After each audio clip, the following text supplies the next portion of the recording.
Dikisahkan dalam satu riwayat bahwa suatu hari Nabi Allah Sulaiman alaihi salam beliau melakukan satu rihlah satu kunjungan di beberapa negeri, dan ini merupakan menjadi agenda safari dakwah yang selalu beliau lakukan.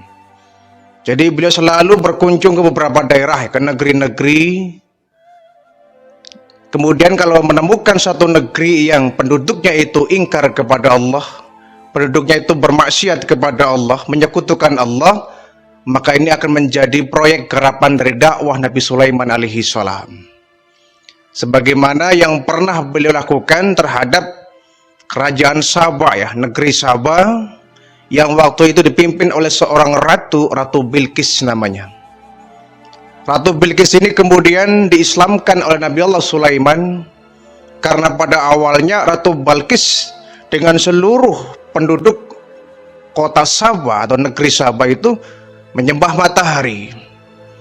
Dan alhamdulillah dengan kegigihan Nabi Sulaiman berdakwah, Ratu Sabah beserta seluruh penduduknya diislamkan. Sehingga beliau selalu mengadakan kunjungan rihlah di beberapa daerah, beberapa negeri, untuk mengecek negeri-negeri mana yang belum beriman kepada Allah.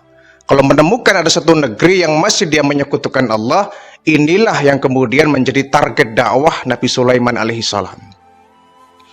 Jadi beliau selalu berkunjung menggunakan kendaraan yang super cepat bukan menggunakan kuda, bukan menggunakan keledai, apalagi unta itu. Tetapi beliau menggunakan kendaraan yaitu karpet terbang, permadani terbang. Karena salah satu mukjizat Nabi Sulaiman adalah beliau bisa menaklukkan angin, bisa mengendalikan angin kemanapun beliau kehendaki. Jadi untuk mempercepat rihlah beliau ke berbagai negeri itu menggunakan karpet terbang yang dijalankan oleh angin-angin yang dikendalikan oleh Nabi Sulaiman alaihi salam. Ya mungkin seperti Aladin barangkali kisah Aladin. Cuma kalau Aladin ini kan kisah fiktif kisah bohong dan dusta. Tetapi kisah Nabi Sulaiman alaihissalam adalah kisah yang benar adanya. Jadi beliau terbang menggunakan karpet yang ditiup oleh angin, sehingga cukup cepat antar negeri, antar negara itu dalam waktu yang sangat cepat. Nah, kemudian beliau didampingi oleh malaikat Jibril sebelah kanan, malaikat Mikail sebelah kiri. Nah, ketika beliau sedang terbang di angkasa itu terbang di angkasa, kemudian beliau tiba-tiba dikejutkan dengan kemunculan sosok makhluk yang sangat menyeramkan itu, berjenis kelamin perempuan. Sangat menyeramkan itu. Sudah mukanya hitam, rambutnya gimbal menggulung seperti pelepah kurma, matanya merah, giginya panjang seperti gading gajah, bulunya lebat, hidungnya pun panjang, kemudian suaranya pun mengerikan melolong seperti anjing, dengan tubuh yang penuh dengan bulu. Pokoknya menyeramkan sangat menyeramkan sekali.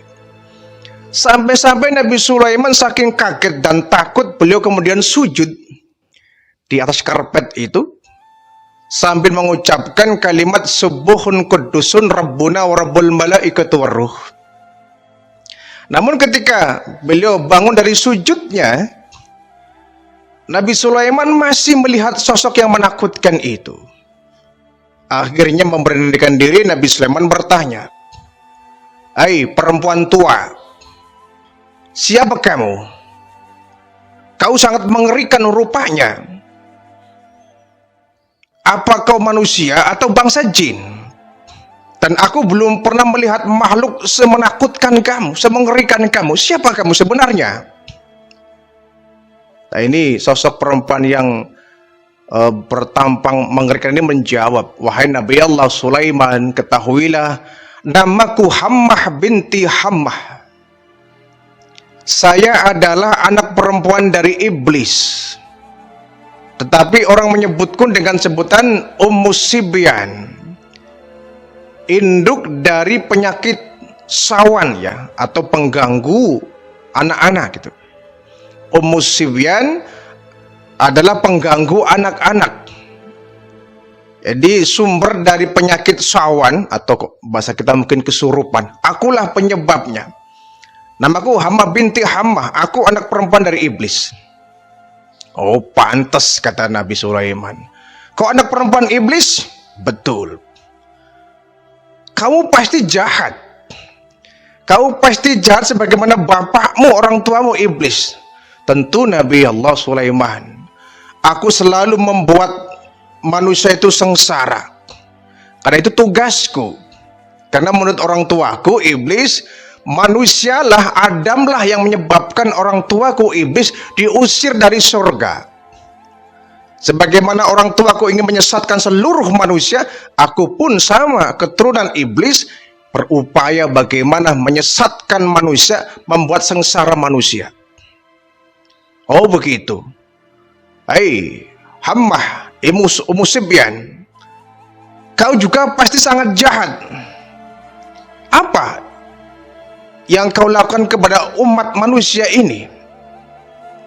Wahai Nabi Allah Sulaiman, sebagaimana sebutanku Ummus Sibyan, aku ditugaskan bagaimana menggoda, mengganggu anak-anak Adam yang masih bayi. Yang masih bayi 2 tahun ke bawah ya, kurang dari 2 tahun, itulah anak-anak yang selalu aku ganggu. Bahkan bayi-bayi muslim yang masih di perut ibunya, itu pun sudah menjadi proyek garapan saya. Apa yang kau lakukan? Nah, ketika seorang wanita muslim dia hamil, aku biasanya iseng, saya tendang atau saya pukul perutnya. Kau tendang? Iya. Apa yang terjadi? Nah, akibatnya si perempuan tadi biasanya keguguran. Kau begitu jahat. Ya begitulah kerjaanku, kata Ummus Sibyan ini. Lalu bagaimana? Ya dia keguguran. Kalau tidak, aku tendang, aku pukul itu perut, sehingga bayi dalam kandungan ibunya begitu keluar tidak normal. Aku pun sering mengikat rahim seorang ibu, seorang wanita muslim, agar dia tidak bisa melahirkan, tidak bisa mengandung. Sehingga banyak perempuan-perempuan yang normal, sehat, tapi dia nggak bisa memiliki seorang anak, dia nggak bisa hamil. Tidak ada pertemuan antara sperma dengan indung telur. Kenapa? Aku ikat. Lalu, nah, yang bayi-bayi begitu lahir ke alam dunia ini, aku berebut dengan bapaknya. Sebelum bayi ini dia diadamkan oleh bapaknya, akulah yang pertama kali menangkap bayi ini, aku lindungi dia agar tidak bisa mendengar suara azan dari bapaknya. Jadi aku sangat senang kalau ada bayi-bayi lahir yang tidak ketahuan siapa bapaknya, sehingga ketika lahir dia nggak diazanin. Nah, ini kesempatan kalau ada bayi-bayi yang nggak diazanin, sayalah yang meracuni bayi itu.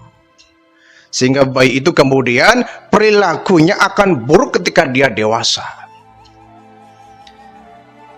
Inilah makanya kemudian baginda Rasulullah ya memberikan kita petuah isyarat bahwa ketika bayi-bayi muslim lahir harus diadzankan. Adzankan telinga kanan, qomatkan telinga kiri. Sebagaimana yang pernah dilakukan oleh baginda Rasulullah kepada cucu beliau Hasan dan Husain ya. Diadzankan telinga kanan, dikomatkan telinga kiri. Agar apa? Jiwa bayi muslim sudah dilindungi. Sudah dikasih imunisasi akidah. Sehingga ketika bayi sudah tertanam iman dalam hati, dan inilah yang akan menyulitkan Ummus Sibyan untuk bisa merusak anak-anak muslim ya. Jadi bayi-bayi muslim yang dia lahir tanpa diadzanin, Sibyan pasti akan ambil itu anak, dia akan tanamkan itu benih-benih kekafiran dalam hati dan jiwa seorang anak. Na'udzubillah min dzalik. Lalu apa lagi kata Nabi Sulaiman yang kau lakukan kepada umat manusia ini. Nah, selain aku rusak itu bayi-bayi muslim, aku juga ketika bayi itu lahir, kadang aku paling senang melihat anak itu nangis. Kau apakan bayi itu? Nah, biasanya persendiannya aku pukul. Kau pukul? Iya. Aku pukul persendiannya sehingga bayi itu menangis. Kadang aku gigit dagingnya. Aku gigit dagingnya, aku hisap darahnya. Sehingga bayi itu kemudian menangis sepanjang hari. Itu adalah kerjaanku. Ya. Nah, ketika mereka sudah bisa berjalan, anak, yang penting kalau sudah belum mencapai 2 tahun, inilah bayi-bayi yang sering aku ganggu. Kadang mereka menangis tanpa alasan, mereka terbelalak matanya karena dia takut melihat aku. Nah, itulah kemudian Rasulullah mengatakan dalam hadisnya, ya, idza kana junuhul laili aw amsaitum, apabila telah datang waktu malam, aw amsaitum, atau sudah sore, ya, fakufu sibyanakum, tahanlah anak-anakmu, jangan sampai mereka keluar malam ketika waktu azan maghrib. Ya. Waglikul baba, dan tutuplah pintu-pintu rumah kalian. Ini kata baginda Rasul. Tutuplah pintu-pintu rumah kalian. Kenapa? Fa inna syaitana yang tasyiru hina idzin, di saat itulah syaitan dan seluruh tentaranya itu mereka keluar dari sembunyiannya, dari sarangnya masing-masing, mereka menebarkan bertebaran di permukaan bumi ini. Jadi ketika sudah mulai matahari terbenam, kemudian azan dikumandangkan, Allahu Akbar, Allahu Akbar. Ya mungkin cara tentara, mungkin ada komandannya, ya. Pasukan siap, sebar kalian dong. Menyebarlah kalian semua di permukaan bumi ini. Jadi iblis dan setan itu semuanya menyebar, ya. Sehingga kalau ada anak kecil di bawah 2 tahun, anak itu waktu maghrib tidak di dalam rumah, dia ada di luar rumah, ini berbahaya. Ini akan menjadi, ya, program Ummu Sibyan untuk mengganggu, memberikan penyakit sawan atau kesurupan kepada anak ini.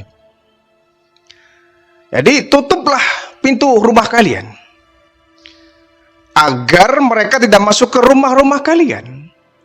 Fa idza dhahaba sa'atun minal laili, apabila waktu maghrib sudah berlalu, fakhulluhum, kau boleh lepas anakmu. Jadi ada waktu-waktu tertentu di mana kita harus menjaga anak-anak kita, ya. Karena Ummu Sibyan ini selalu mereka mencari anak-anak yang berkeliaran ketika waktu maghrib. Ya, kalau di kota barangkali sudah terbiasa karena mungkin situasinya ramai, ya. Anak-anak kecil itu kalau maghrib kadang-kadang dia belum masuk rumah sudah maghrib. Ada orangnya juga, ya. Bapak ibunya ke masjid, enggak. Anaknya diajak ke masjid pun tidak. Akhirnya anak itu bermain-main di depan rumah ketika maghrib sedang berjalan, ya. Adzan sedang dikumandangkan. Dikata Rasulullah, kalau sudah mendekati maghrib sore dan sudah tiba waktu maghrib, ya, fakufu sibyanakum, tahanlah anakmu, jangan biarkan anak-anakmu, terutama yang 2 tahun ke bawah, ya. Kalau sudah remaja barangkali sudah dewasa nggak jadi masalah. Ini yang rawan godaan dari Ummu Sibyan ini, anak-anak yang di bawah usia 2 tahun, anak-anak yang masih polos, ya. Yang sudah remaja insya Allah aman, apalagi sudah tua, ya.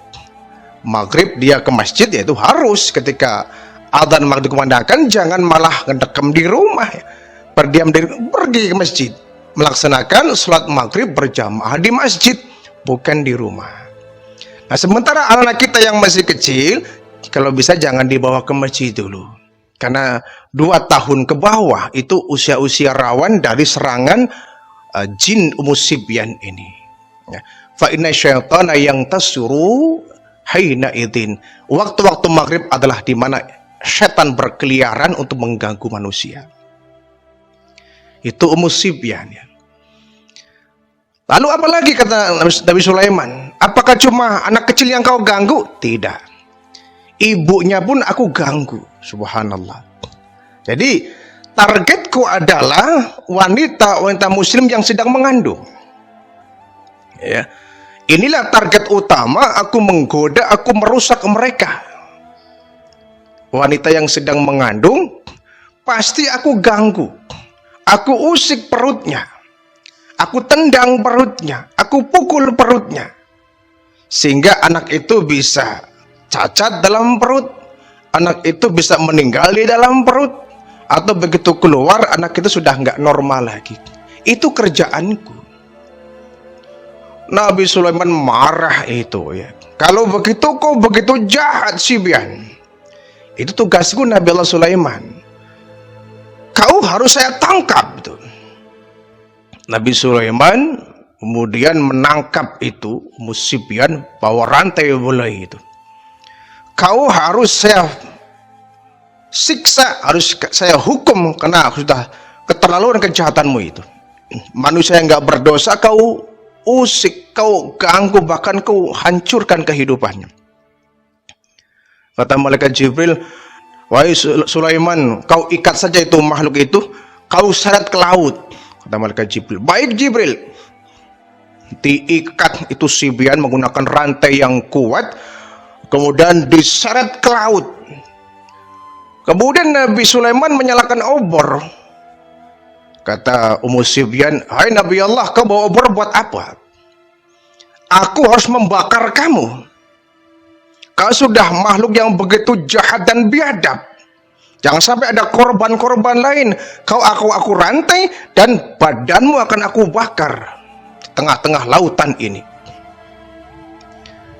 Kata Sibyan, wahai Nabi Sulaiman, sesungguhnya tindakanmu begitu salah dan keliru. Kenapa?